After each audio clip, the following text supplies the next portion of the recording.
Hello, everyone. How are you doing? We are doing a full moon reading. So the energies would be, like a few days before the full moon, and then subsequently, about full moon to 5 days to a week. That's how the energies will impact us. So let's see. This is for the collective. And so not every single message in this reading is going to resonate with you. So take it as how, it serves you and serves your highest purpose. It might help to look at it from the perspective of your moon sign. If not, it's fine.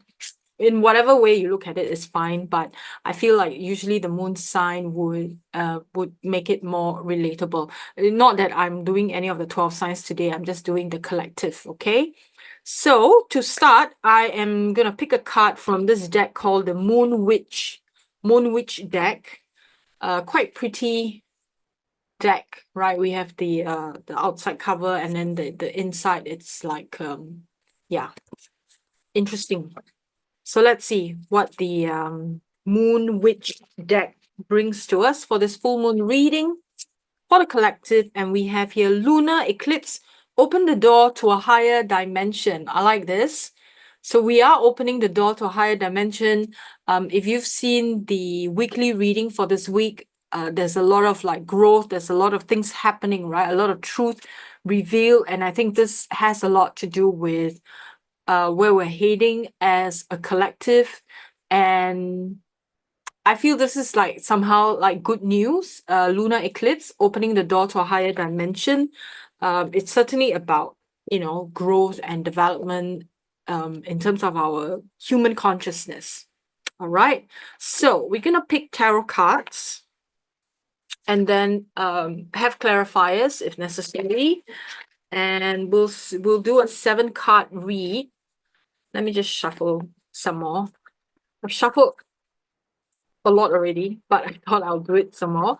So those of you new to my channel, my name is Shamla Tan, and I'm a spiritual teacher and intuitive therapist.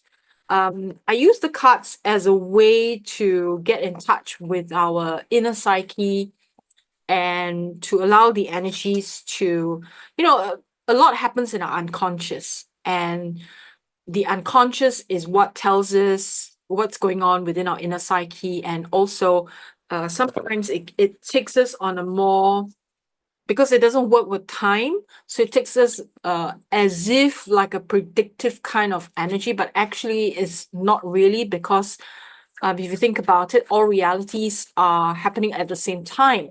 So when we look at the unconscious, it is almost like telling us what is going on underneath, and at the same time, what anticipating. If we look at the physical timeline, is as if it is anticipating what is going to happen in the future. But yeah, something like that. I hope you understand me. I do not do those predict the future kind of readings, because I feel that there are so many factors affecting the future. And so I rather just get in touch with the unconscious, right? To tap into that energy and see what comes up. So 7 cards for us. And the first one we have here, Wheel of Fortune. Right? So Wheel of Fortune, I feel this is not so much about like good luck or yeah, it doesn't feel like it's good luck or like money coming in or abundance. It doesn't feel that. Wheel of Fortune in this particular reading feels as if the wheel is turning in such a way where we are coming back full circle, or we're coming back to a point where we are in a space where we are much more open to grow, to learn, to receive. That's how I would interpret the energies for Wheel of Fortune for this reading. All right. It does not necessarily mean that Wheel of Fortune is, what I said. It doesn't apply for every single reading, but for this reading, it seems to be indicating that way. Yeah, the wheel is turning in such a way where we are all collectively and individually placed in positions where we are most open to receive higher learning, higher information, higher growth, higher whatever it is that will allow our souls to grow and to evolve. Okay, so that's the Wheel of Fortune. And then we have here the Hermit. I can't believe we have 2 major arcana so far. So big energies, right, with this full moon. So we have the Hermit. So this is very introspective, and I feel it goes well with what I just said about Wheel of Fortune. And so it's very, very introspective. So I feel all of us should take some time to contemplate on our choices, where we are right now, where we want to go in the future. All right. The full moon is the energy that's going to propel us, push us forward with this kind of thinking or mindset or direction that we are heading. Okay. Let's see the third card, 10 of Cups. All right. 10 of Cups is about happiness, fulfillment, everything just playing out quite nicely. All right. If you see here, it's almost like I'm not sure whether that's the sun or the moon, but 10 of Cups is happiness. Okay, it tells us this. So this full moon, it seems like there is happiness fulfilled for many of us, collectively as well as individually. And we have Queen of Wands. So really, really time to build our self-confidence. I feel the moon is going to shine as well into areas or parts of ourselves where we may be lacking in self-confidence. The full moon light is going to shine, right, onto the shadow energies that is preventing us from fully claiming our self-confidence and our self-ability. So even though this is a very positive card, you may not necessarily feel extremely positive when there is light shining into the shadow areas of yourself, because it's pretty confrontational. But at the same time, if you remind yourself of the lunar eclipse is about opening a door to higher dimension, it's really talking about higher growth, higher development, and we should take heed. All right. So this particular full moon in the month of June, it's a very powerful full moon in that sense. Okay. So I would ask of you to really pay attention. It's happening on the 21st of June. So whenever you're watching this, just watch out for it. And the energies are going to impact us for the next 5 to 7 days. Ace of Wands is inspiration and also seeing and realizing potential. So this full moon is really going to shine light into a lot of areas within us, our potential, our highest growth, our highest lessons, all the things that maybe we've been kind of slacking behind. Maybe maybe we have been afraid to claim it. Now is the time. Fully claim it. The full moon is going to really shine light. And we have here Queen of, oh my God, we have very big cards, very big energies. Queen of Pentacles. Okay, Queen of Pentacles is about generosity, being generous with yourself first and foremost, being generous. It's not just about money, right? It's about energy, it's about care, it's about compassion, being generous with kindness and all of that, and be a nurturing force, right? Towards self, first and foremost, you have to be able to fulfill that in order to do that for other people. And sometimes this could also mean turning the energies inward. If you're not able to nurture or care for other people, it's fine. You have to care for yourself. And this is being spiritually selfish. It's a good thing, right? We need to care for self before we can care for other people. Now, one more card. We have 9 of Cups.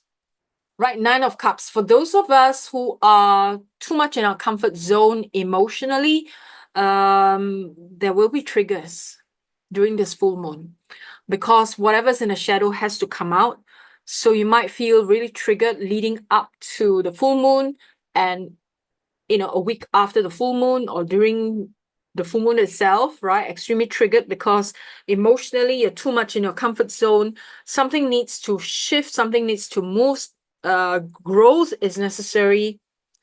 And there's a lot of with this full moon, it's almost like telling us that we need to grow up emotionally. Emotional maturity is the theme, so to speak. All right, I'm going to use the second tarot deck and see what other messages, what do we need to know? Can we have more information as a collective? What is this full moon going to shine on within our consciousness, individually and collectively? All right, we'll pick 3 or more, depends, the world. So ending of one cycle, beginning of a new. We are ending many things, right? For many of us, we're ending many cycles. We're ending situations. Some of us will be ending relationships. Some of us will be moving house, moving country, changing jobs. Some of us will be, closing out, right, on something. And Knight of Wands. All right, Knight of Wands is to be brave. As we end the cycle, we do need to be brave. Be the knight, be the one in, wearing the armor, be brave, courageous, take inspired action. All right, Knight of Wands is all about bravery.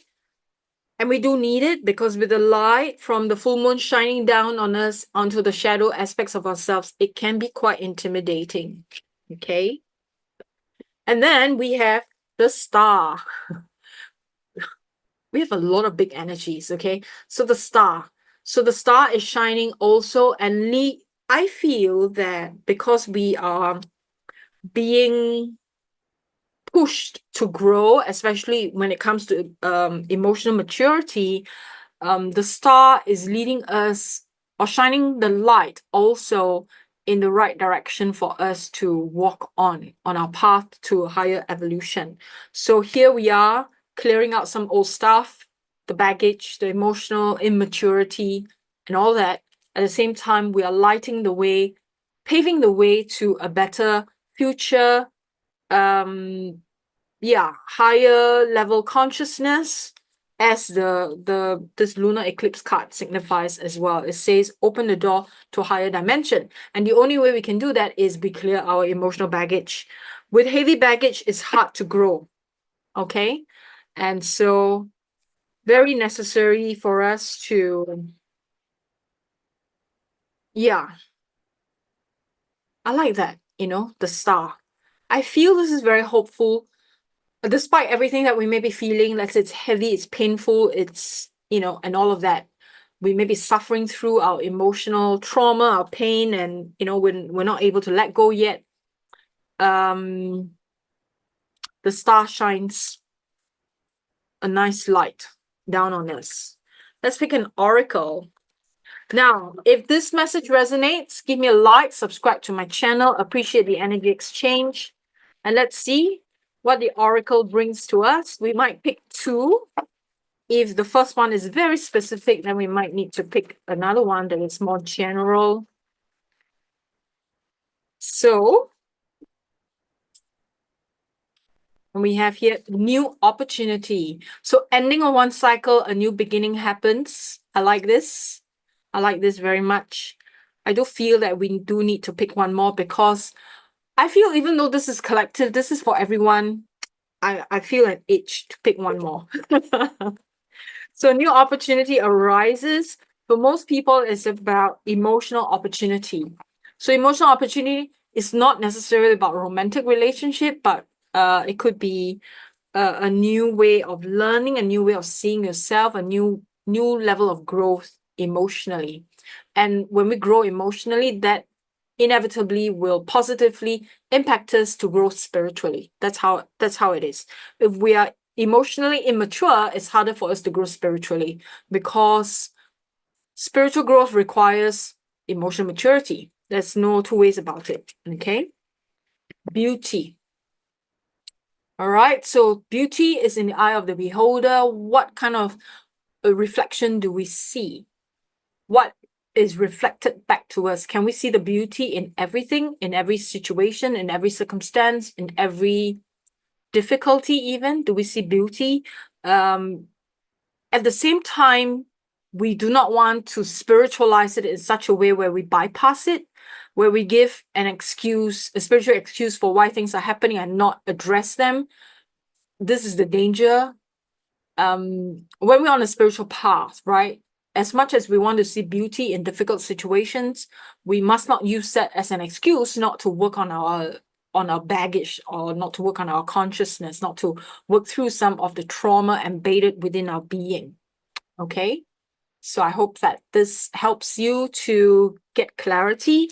Now, if you are involved in a toxic relationship, please download the ebook that I have on sale. But you can read the first chapter for free if you don't want to buy the full book. But it only costs you Singapore dollars $6.99. It's very cheap.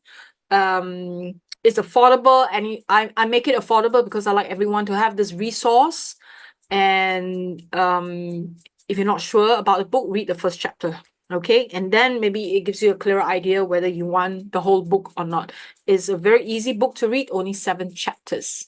Okay, so I will see you again very, very soon for our weekly reading. And that one I will do the reading for all 12 signs.